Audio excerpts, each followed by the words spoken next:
Alright, so today on the bench I have this really cool looking Kenwood KR-720 from about 1981, 82, and yeah, I bought it broken and it doesn't switch on at all. So maybe it won't be a bad fix. Might be a pretty easy fix, but it's got this frequency counter here. It's got a gauge here for the output, LED gauge. So it's kind of cool looking, and so let's crack it open, see if we can figure out what's wrong.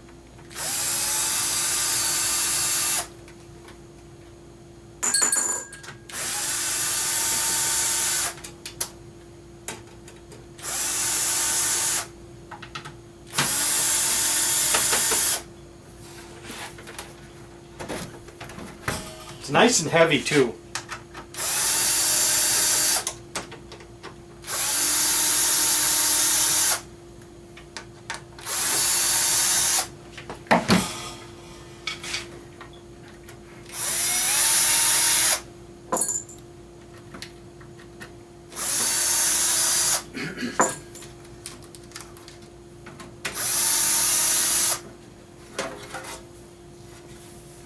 So here's the inside.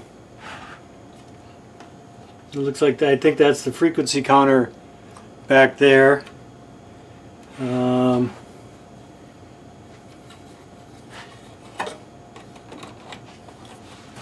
Here we can see our power transistors here, and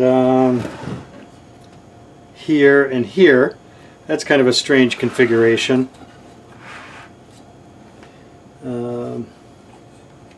Tuning coils are open.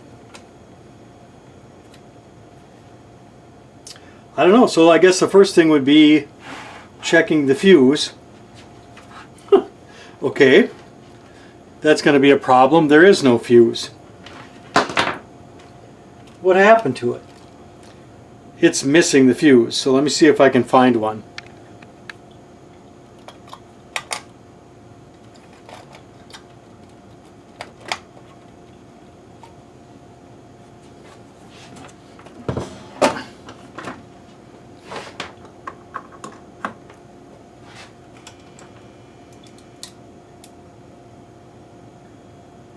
That doesn't look good.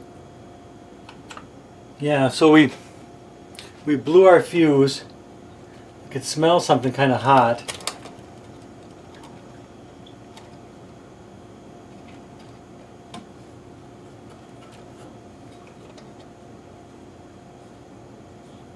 Oof.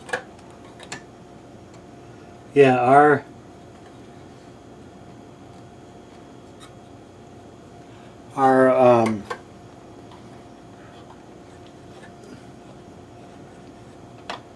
big power resistor here is very hot, and I'm gonna guess that means that one of these transistors is screwed up. This one's not hot at all, so let me flip it over and see if I can take this bottom off.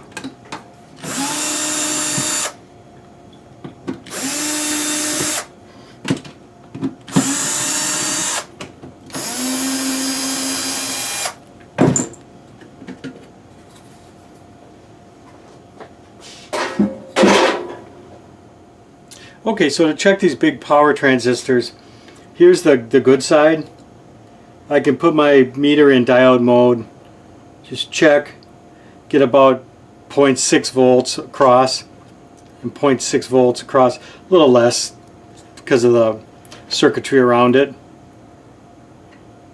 But these all look good. So if we come over here, do the same thing.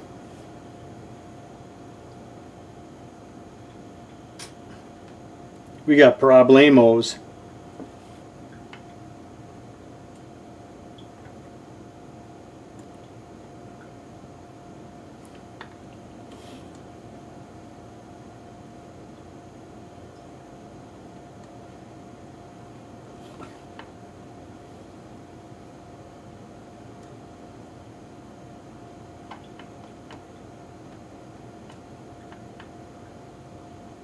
Yeah, it sure seems like that whole row is bad.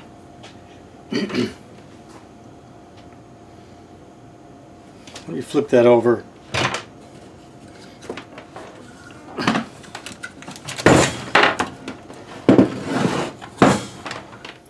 Okay, so I have those all lifted off. And so that's the final drive on that channel. So then I'm gonna power it up. I'm gonna put it in my dim bulb tester. And we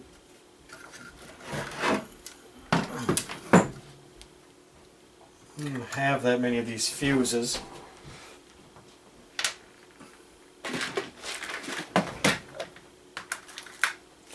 Hopefully it'll power on. Well, let's give it a try.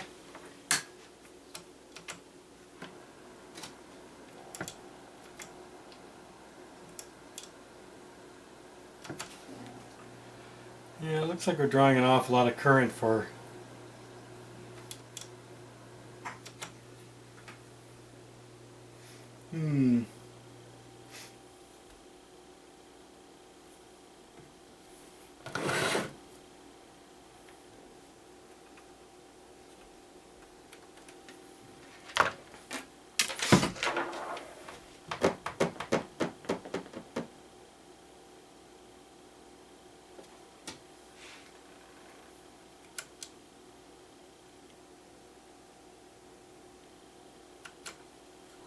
Yeah, I'm going to check with the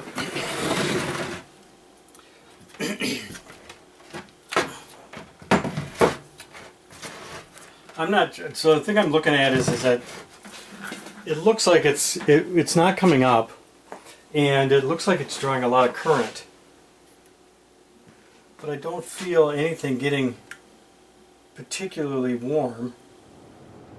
So I had disconnected these transistors, and I was still drawing a lot of current through my dim bulb tester, and which had me perplexed, and my voltage was down around 24 volts, and so I disconnected these transistors as well, and now when I look at 41 volts,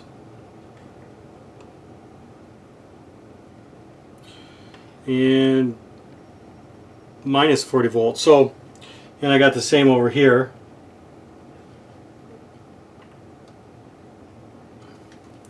And so it sure seems like those transistors are drawing a lot of current. Here's the other strange thing, is that even after I disconnected all those power transistors, I'm not getting any lights at all. Yeah, I'm not getting any lights at all. So, in fact, I'm not even getting a light on the power light. So yeah, so there we've got all our lights are lighting up now. We got power, and we have our LED, or I'm sorry, our VFD for the tuning, which looks like it's working pretty well. So I guess it's just a matter of finding out what's going on with those power transistors. So I've ordered new transistors, driver transistors, and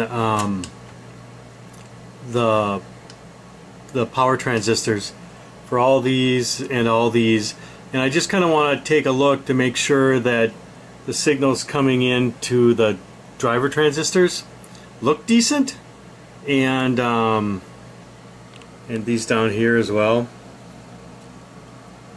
and because I have the stereo running, as long as I have those disconnected, it doesn't start on fire, which it had, or blow the fuse or whatever. Okay, so I'm just going to try scoping out these leads here and see what they look like.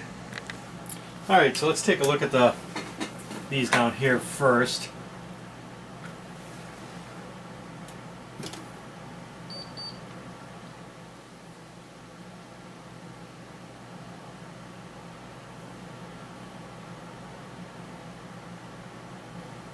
Alright, that one looks alright.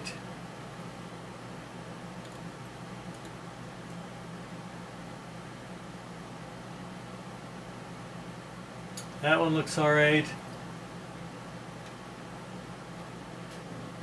That one's pretty funky. Look at how it's shaking there. Still, I mean, it looks like it'd be work fine, but there's something going on with it. And then I think over here it's the same thing. But the power seems okay. It doesn't look like what burned it out, but maybe. I don't know. So here's the circuit diagram. Here's the transistors that I've pulled. And so these driver transistors are being driven by this long tail pair here. And it looks like another long tail pair here. And looks like the feedback is coming back through here. And so yeah, I'm just going to take a look around here. So when I'm looking at the right channel base of the driver transistor, I'm getting this weird noise or behavior here. And I was kind of looking around at the rest of the circuit, but then and I still don't have the drivers in or the power transistors in. But then if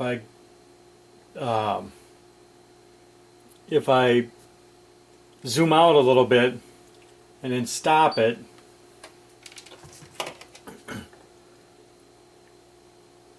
and kind of expand it, so that I've got 2 milliseconds per division. So if I got 2, 4, 6, 8, 10, 12, 14, 16 16 milliseconds. So if I take 1 second divided by 16 milliseconds, that's about 60 hertz. So I think that's just AC frequency noise is being picked up on that channel. So here are the transistor replacements I'm looking at. The original transistors, the Sanken 2SA 1943N and the 2SC 5200N, I can buy on eBay. And I did order some, but I'm a little nervous about those being fakes. And so instead I went to DigiKey and Mauser and just tried to find something that had kind of the equivalent F&T and a good voltage and wattage handling. And the wattage, so with these new parts here, the wattage handling is much higher, but the other, and the voltage is higher, but the other stuff is pretty the same. So I'll try the new parts, and I prefer buying new parts. They're nice Toshiba transistors. We'll see how those work.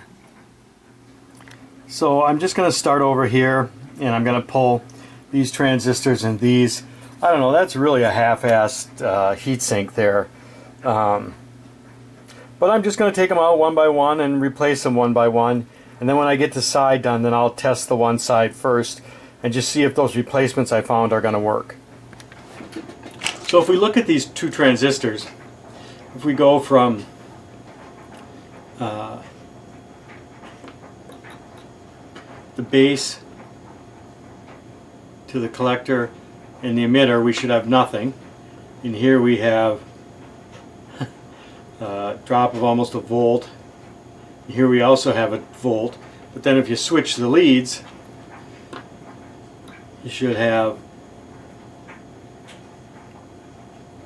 0.55 and 0.55. So that's, this one's perfect, obviously it's new, and this one, now watch this, it's actually too low. So this transistor is really messed up. So here they are installed. One thing on these is the driver transistors that I took out were plastic on the back and they weren't insulated from the heatsink. So I just used some silicone. So I just used some of the silicone membrane that you use to put behind the metal can transistors, and I cut it out and put it behind there to insulate these new driver transistors from the back, because there's metal showing off the back of those. And then I put a thermal compound behind these, and just on this one over here I couldn't get the screw out and I didn't want to take this all apart, so I put a bolt on the other side. Other than that, a little putsy, but they're in there. So now I'm going to turn it over and solder it in, and we'll give it a test.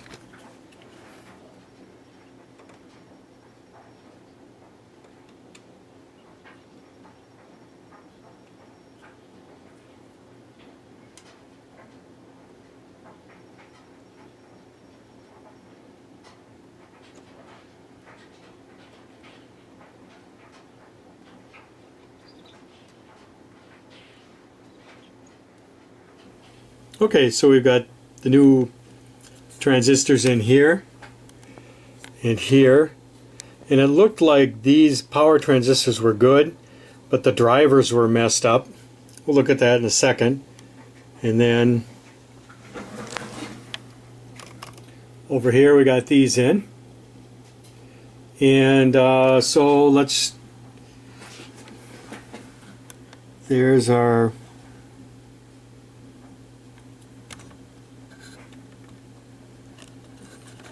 pot for adjusting the offset or the bias, and there's our pot right down in there for, oh there it is, for adjusting the offset. So we'll do those next. Okay, so we're on here, and we've got quite a bit of offset, and so we're going to adjust that first.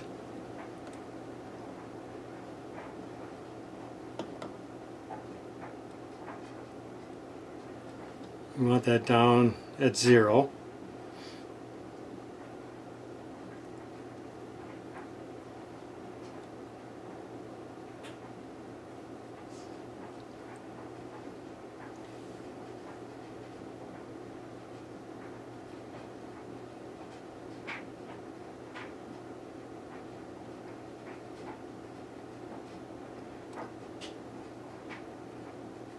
It's looking pretty good. Okay, and then you see that resistor in there. I'm going to hook up to the 2 prongs of that.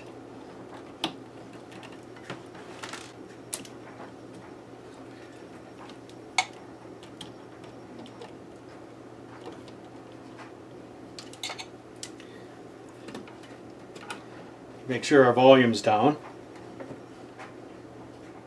And we want millivolts, and we want 35.2 on our offset. So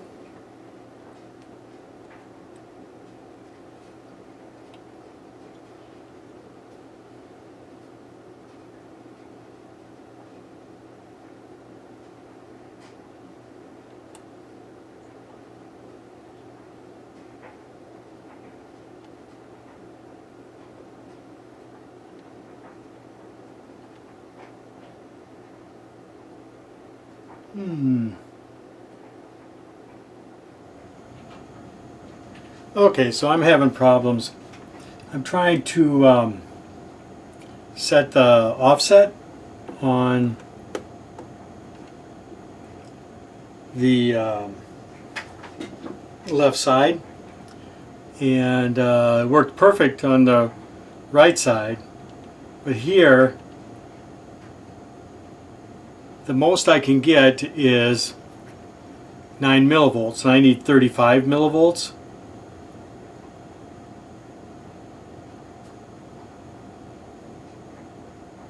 And there I'm going into, so if I put it all the way over and switch to volts and check what's coming in on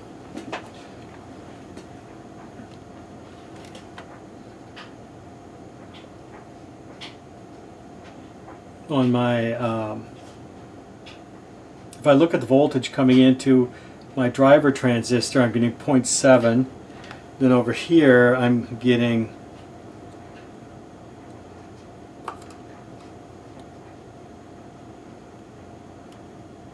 minus 0.7, and that should be minus 1.2. I don't know why. I'm going to look at that further. So that looks a lot better.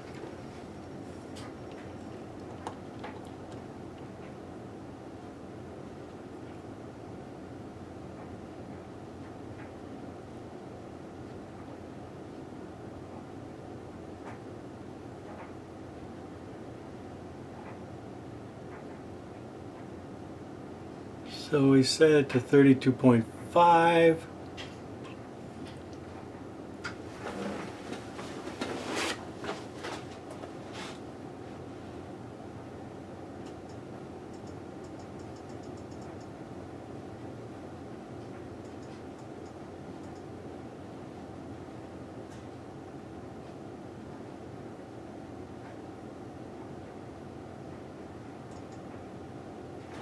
Nope, my mistake. So we set it to 35.2.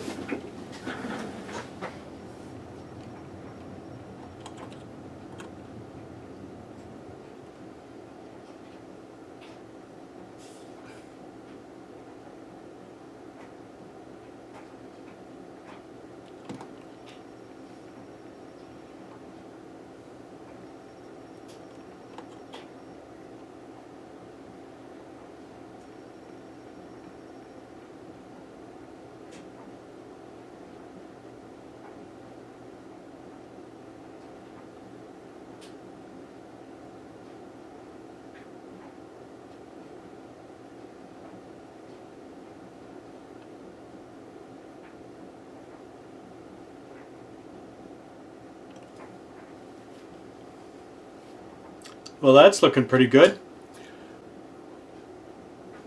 Alright, so that's looking pretty good. So now let me hook it up to a dummy load and see what we've got. Alright, so we've got a 1 kilohertz signal, 500 millivolts, and let's see what happens when we turn it up. Okay, we're hooked straight to the wall.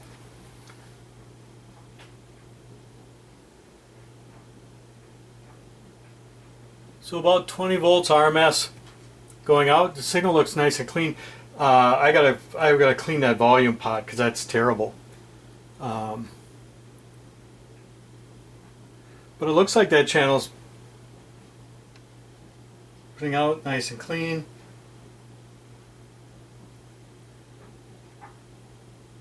It's about 50 watts per 50 watts.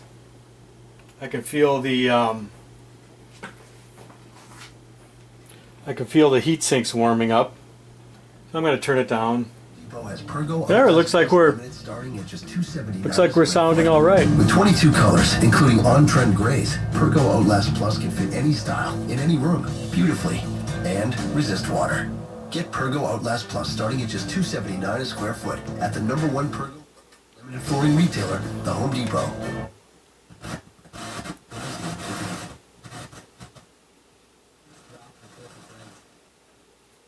Nice glove save, shown by Johnson. But the good news is to live there. Happiness is dependent upon our circle.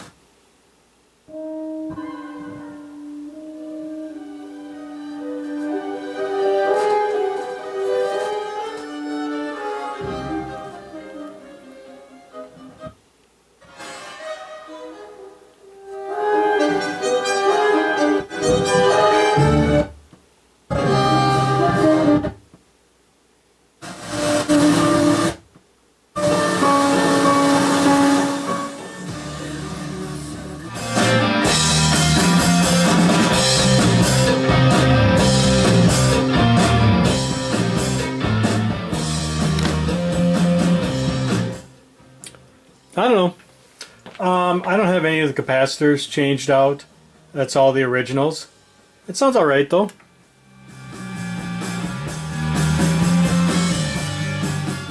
Okay, it looks like to get the front cover off, we'll have to pull that little light circuit board off.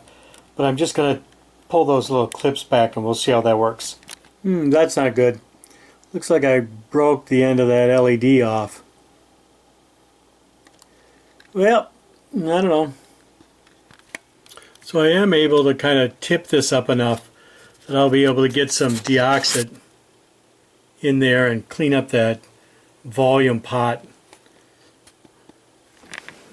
So there I was able to get the volume pot out and be able to get a little deoxit in there.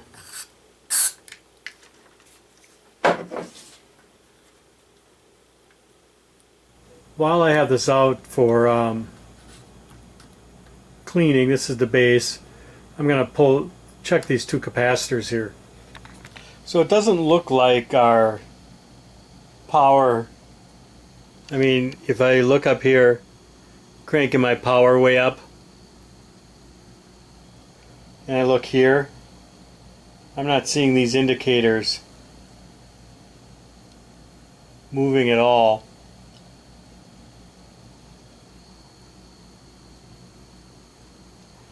And so that's what I'm going to take a look at next. And if you look, these two resistors here and these diodes here are used in the circuit. So those resistors are right here and right here, and here's those diodes. So I'm just going to take a look at this here and see if I can figure out what's going on with that.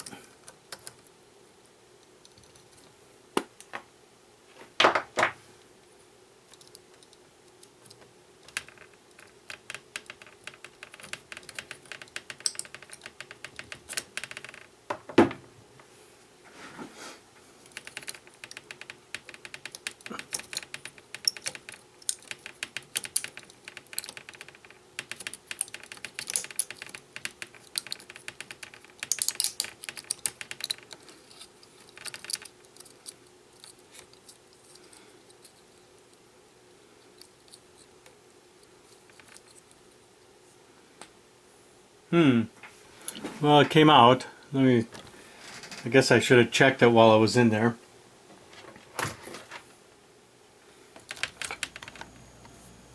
Yeah, so it looks like the bulb is bad.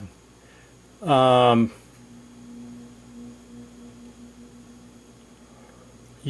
I'm gonna have to figure out something to do there. So this is what the bulb came off of.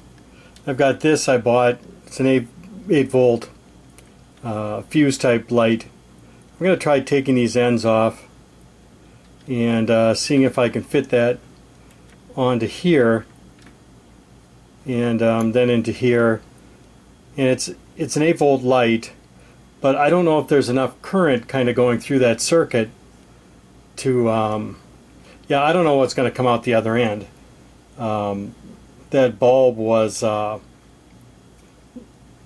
acting as a current limiter for this circuit, so I don't know. I'll try it and I'll see what happens. So I took that bulb that was kind of the same configuration as a fuse that I've used on different Kenwood stereos, and it's an LED replacement for the originals, which were incandescent. And I cut the ends off, or I took it out of the fuse holder and cut the ends off, and then soldered leads through here and put the plastic back on. It might be too bright, so I'll have to kind of adjust it with a resistor on the outside, but let's just I'll put it in and see what it looks like. Okay, so here's the circuit for the driver for the power meters. The power meters were not working at all, and in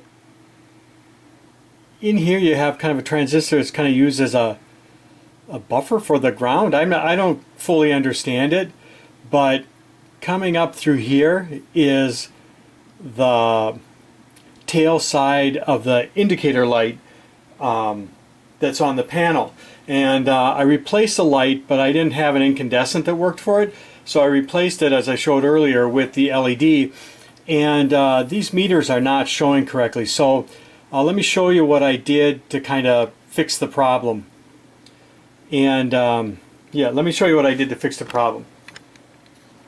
So I think because we're getting less current draw through here, I think that might be affecting the power meters. So I'm looking at this resistor right here and this resistor right here. And the meters were not hardly showing at all. And so what I did is I took these two resistors and I replaced them with potentiometers. So there we can see the new light. It's off center a little bit. If I did it again, I'd fix that problem. But yeah, the light looks really nice. And I did have to adjust that resistor right there. That's feeding that's the tail end of the light circuit. And I just raised the value on that resistor. I think it's around 500-600 ohms now, and until the light was about the brightness that I wanted. And the light that I put in there had a resistor on it as well, so you just got to kind of mess with that. But then when doing that, then I think you affect that circuit for the power meters. And so if you look over here, I replaced the two resistors that were on the power meter here and here with potentiometers, and I'll show you how I adjust them then. So the meter here has a nice marking for 5 watts. It's also got 50 watts and separate indicators here. I'm going to shoot for the 5 watts. And so what I did, so the way I figure out the watts the stereos are putting out is I take the volts RMS squared divided by the number of ohms of the speaker load, and that's going to give me the number of watts. And so do a little algebra, and my voltage RMS to get to 5 watts is 6.324. So then at the back of my stereo I have the stereo coming into the speaker leads. So then I'm just going to turn up the stereo until I get, I don't know if you can see it, but until I get an RMS of 6.324 or close. Got that in both channels. And then I'm going to adjust these potentiometers for each channel until I get the meter reading right at 5 watts, because that's what I know I'm producing. So you can see the gauges have a nice look to them as I crank it all the way up. You can see they fill out. Yeah, so I'm really happy with the performance of that.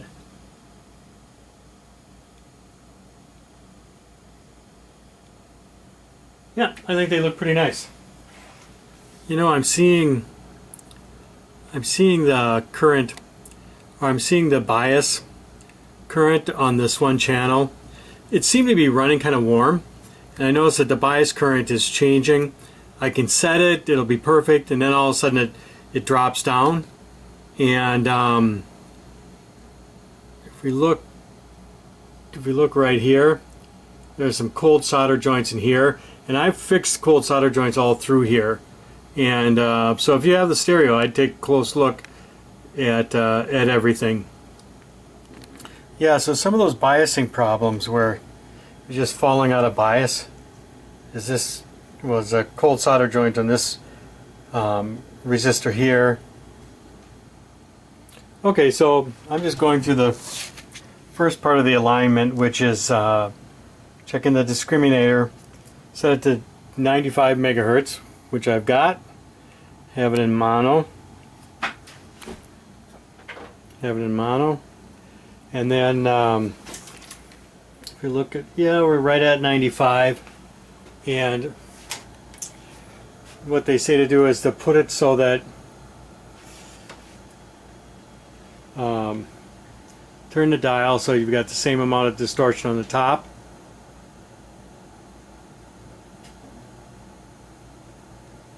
as the bottom. So that's right about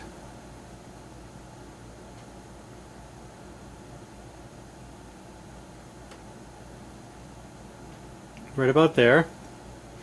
And the signal's really low. And then check the amount of voltage across. Let's see, where is it? Voltage across R12, which is right there. And then that's 294 millivolts. And so I'm just going to try to adjust L1 to be 0.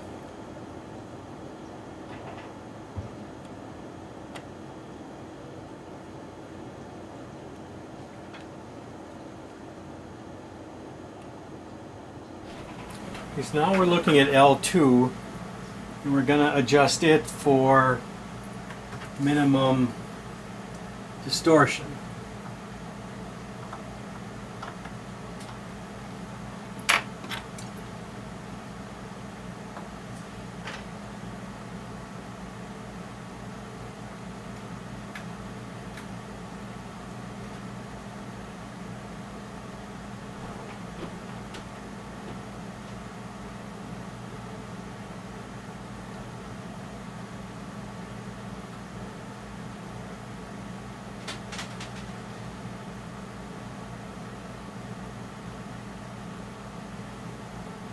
And so I'm just going to eyeball it.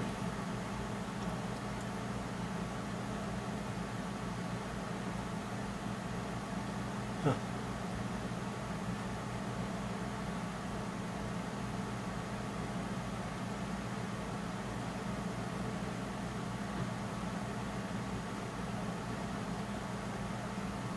So next for alignment, we're connecting our scope up to the little resistor to the side of VR2, and we're going to check our voltage controlled oscillator. So we're looking at the signal here, and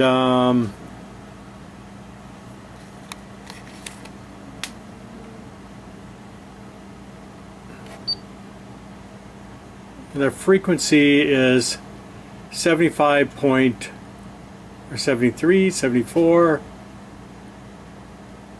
Yeah, it's all over the place, but we want it to be 76 plus or minus 200. So let's see what we can do there. Okay, so I turn my signal generator up a little bit. When you have it down, the signal kind of jumps around.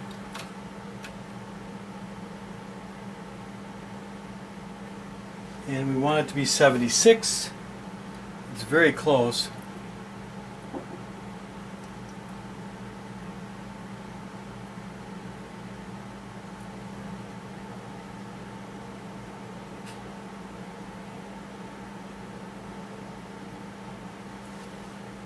So that's looking pretty sweet.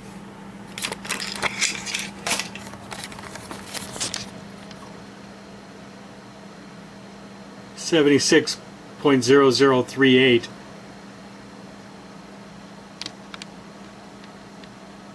So here it is. It took me a little work to get it finally up and running right. It's still not perfect. One of the things that's interesting about this receiver is that when you touch the button, then the red light comes on, and when you take away, there's a green light on, but the green light is so dim that you can't even see it. And I spent quite a bit of time trying to get that to work properly, and I never could. I think the LED itself might be bad. I don't know. Everything else looked good in it. I decided not to pursue it any further because when you hold this, then the lights work fine. They're still a little bit dim, but I'm just going to leave that. But the sound is pretty good.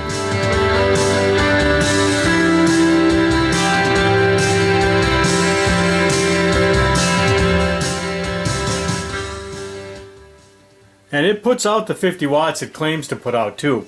It's a pretty powerful amp. I can't turn it up that loud in here. I'll blow my ears out. So anyways, it was a fun project. I updated the transistors, the old transistors, with modern transistors.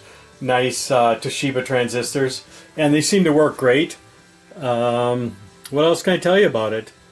The stereo portion, or the receiver portion, works great. I messed around with the alignment, but I wouldn't have had to.